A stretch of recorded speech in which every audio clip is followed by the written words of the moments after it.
Good morning. In this video, we are going to see about a priori and FP growth algorithm for the given database.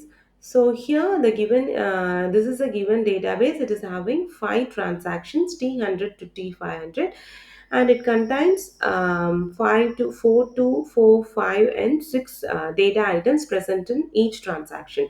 Here the minimum support count mentioned is 60%, which can be written as 60 by 100. So we can write it as 3 by 5. So out of 5 transactions, the minimum support count is 3. So your minimum support count is 3. So you're going to take your minimum support count as 3. So in this video, we are going to find all the frequent item sets using first we are going to proceed for a priori algorithm, and then we will learn about FP growth algorithm. For and later on, this is mainly used to compare the efficiency of two mining process. The a priori and FP growth are the two different algorithms used for data mining.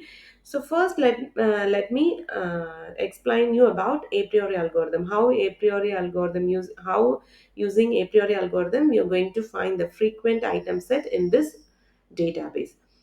So here in a priori algorithm, so this is a given database. I'm considering this as D. D is nothing but database. So we are going to the first step in a priori algorithm is we have to scan the database D for count of each candidate. Here M O N C K E Y C A, all these act as independent data items. All these characters act as independent data items. So first step is to find the unique data item present in the database, and the count of count how many times the items occurring in the database. So I'm writing the unique data items here. So Monkey, and Onky is already there, so I'm writing D, and Mke are already there, so I'm writing A, and UC, and then I. So these are the unique data items, item sets present in the database. So we are going to write the count of each item present in the database. So M is occurring here one time, two times, three times. So I'm writing three, and O one, two, three, four. I'm writing four. So N one, two. So two times. K one, two, three, four, five. So five. Likewise, all the count of the data item should be written here. The next step we have to compare this. So this is act as a one candidate one. That is it. This candidate will have one data item. So we are going to next step is to compare the candidate support count with the minimum support count. So our minimum support count is 3.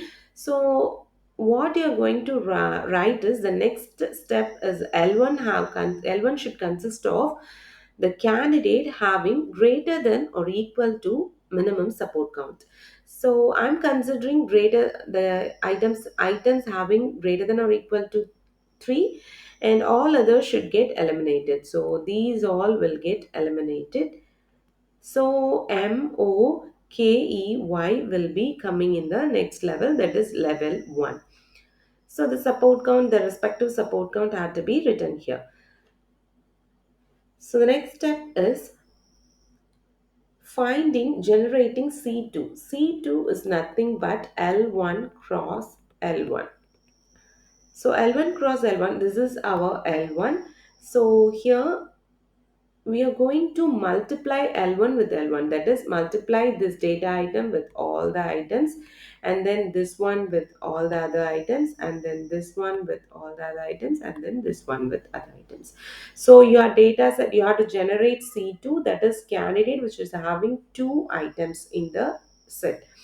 So generate C2 candidate from L1. So this is your L1, and I'm going to generate C2. So multiplying MO and MKMEMY, and then OKOEOY, and then KEKY, and then EY. So these are the items with two candidate with two items present in the set. So this is termed as C2.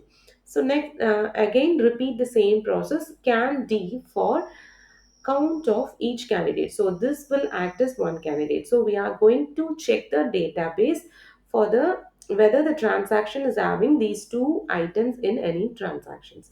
So here MO is present here. So the support count will be 1, and MK, so here there is MK, and here there is MK, and here there is MK, so it will be 3. ME 1, 2, so 2, my1, 2, so 2. So likewise you have to write the support count for all the item sets whether it is present in the transactions given database. So this is the way we have to find the support count of for candidate 2, and then next step is comparing the candidate support count with minimum support count, that is greater than or should be greater than or equal to 3. So all other will get eliminated.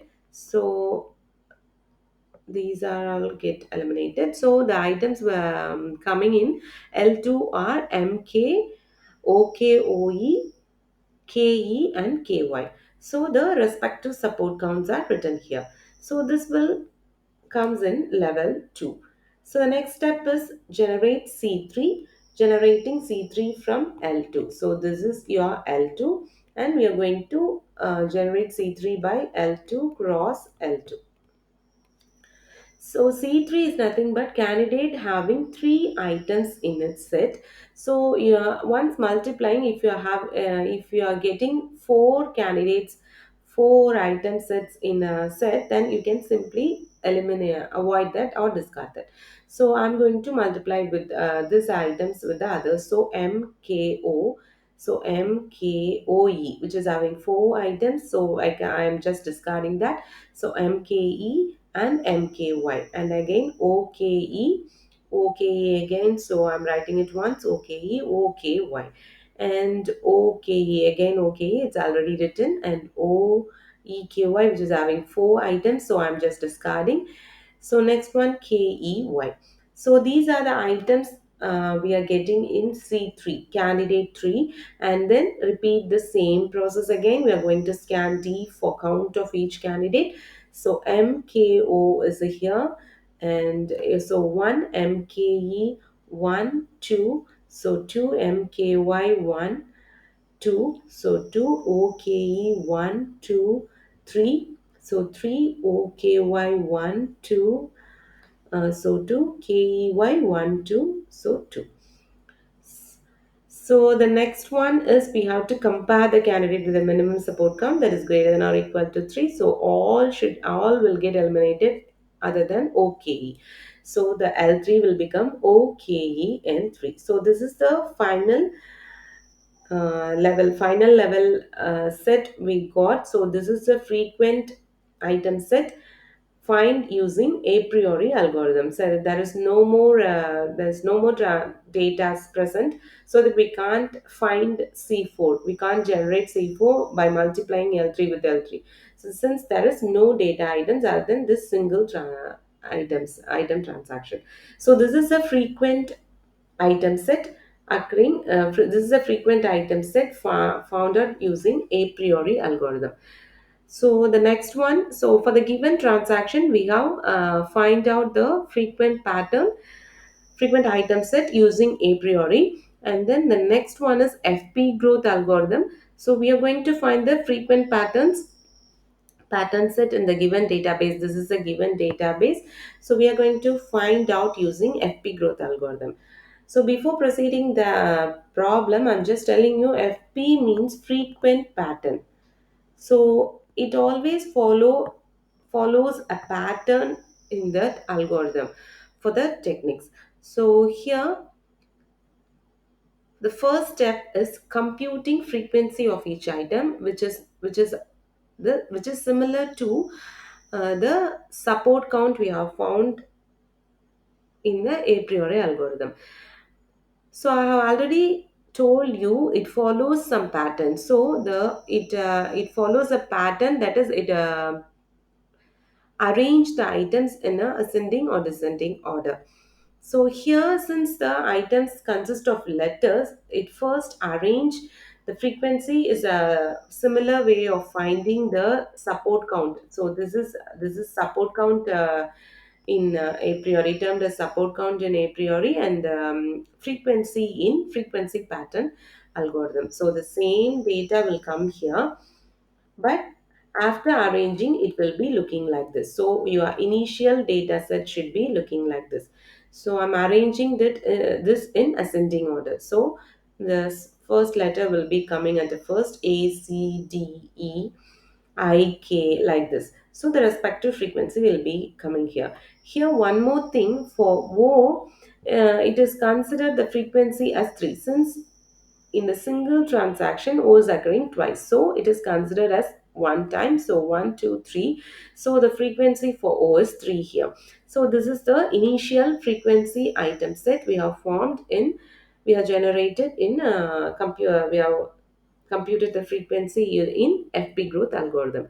So the second step is finding frequent pattern set L, so which should be mentioned using a set bracket.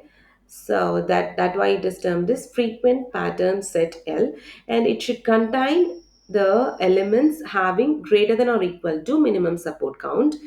So it is a, the element should be greater than or equal to minimum support count, that is the first criteria, and then the element should be stored in descending order of frequencies, that is the second criteria. So the set consists of the elements having greater than or equal to minimum support count. So 5, 4, 3, 3, 3. Since the minimum support count given is 3, minimum support count is given as 3. So here the highest frequency is 5, so K should becomes first, and then 4, then so E should becomes next, and then M, O, Y all are having 3 as the frequency. So I'm writing in the same order: M3, M is to 3, and O is to 3, Y is to 3. So this is the way we should write frequent pattern set EL. So next step is finding ordered item set. So using the frequent pattern set we have found, we have to write the given items. So this is the given item.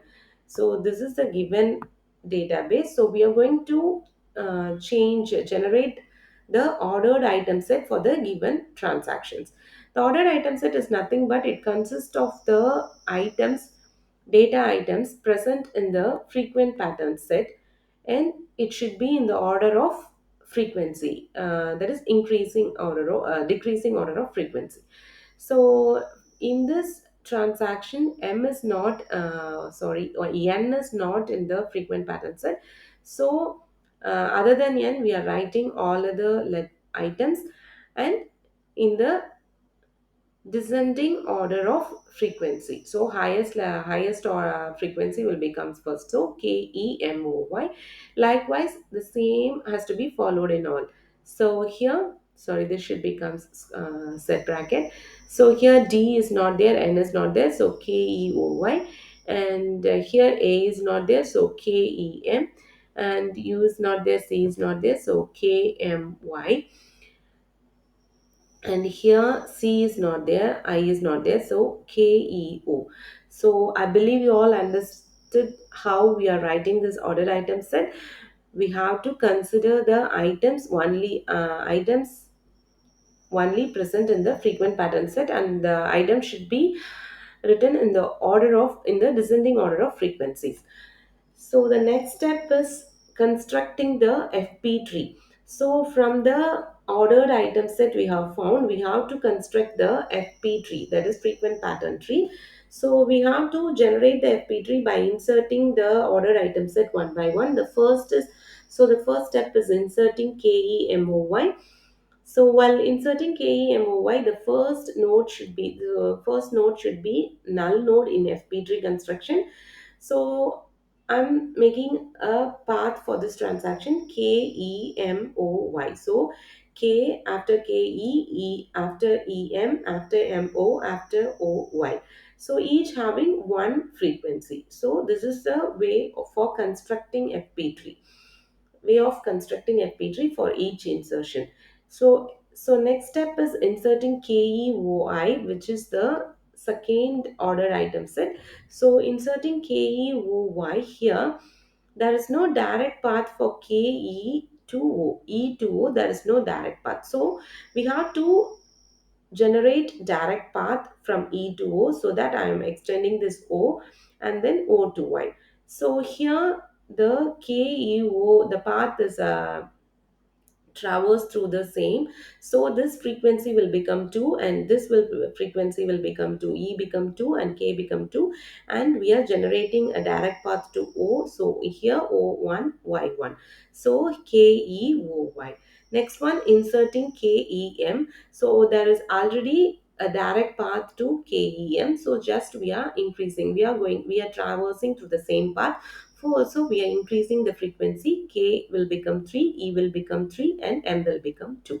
So the next step is inserting KMY. There is no direct path to KMY. So I'm extending M and extending Y. I'm generating KMY. So the frequency will become, K will become 4 and M remains 1 and Y remains 1. I'm generating a path to KMY. And the next step and the final step is inserting KEO. So there is already a path exist for KEO. I'm just increasing the frequency. So K will become 5, E will become 4 and O will become 2. So this is the final FP tree constructed for the given ordered item set. So using this final FP tree, the next step we have to find the conditional pattern base. So the conditional pattern base is nothing but we have to find the path for each node, each no each item, for the path for each item. So here I'm writing this path in descending order, so that it is increasing, sorry, it is increasing downwards. So for Y I'm having three parts, KEMO, KEO and KM. So by these three parts I can reach Y. Likewise for O I can reach two different I can reach O to two different parts using two different parts, KE1, KEM and KE, sorry. So for M, there are two different parts, KE and K.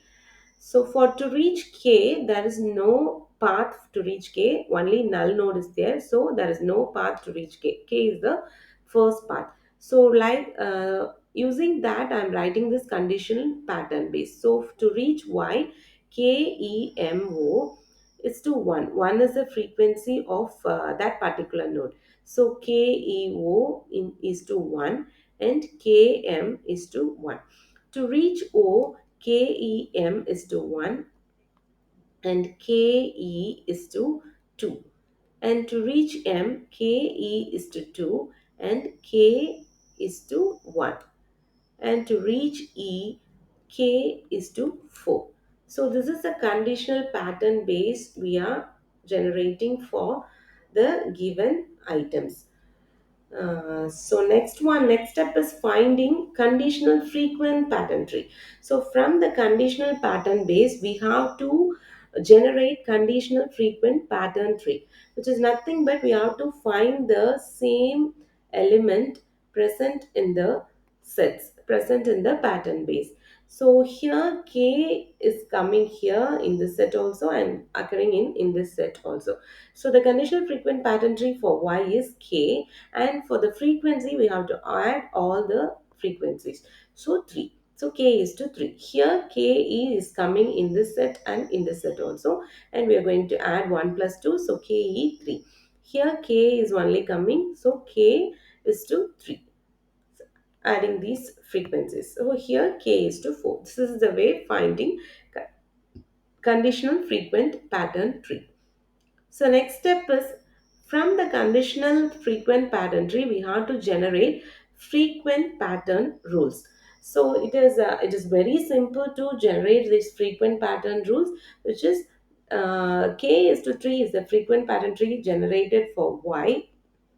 So the frequent pattern generated rule generated is KY is to 3.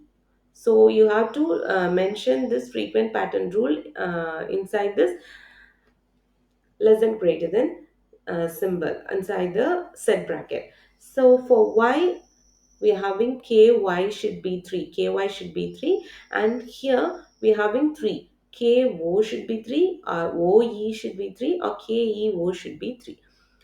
So ko, oe, and keo. So next one for this, km should be 3 and this ke should be 4. So this is the frequent pattern rule generated for the items. So that's all about solving the finding the frequent item sets, and the frequent patterns find for the item sets using frequent pattern growth algorithm. So this is a way of finding frequent item sets using FP growth algorithm. So in this video, I believe you all learned about how we are finding frequent item sets using a priori and FP growth algorithm. Thank you.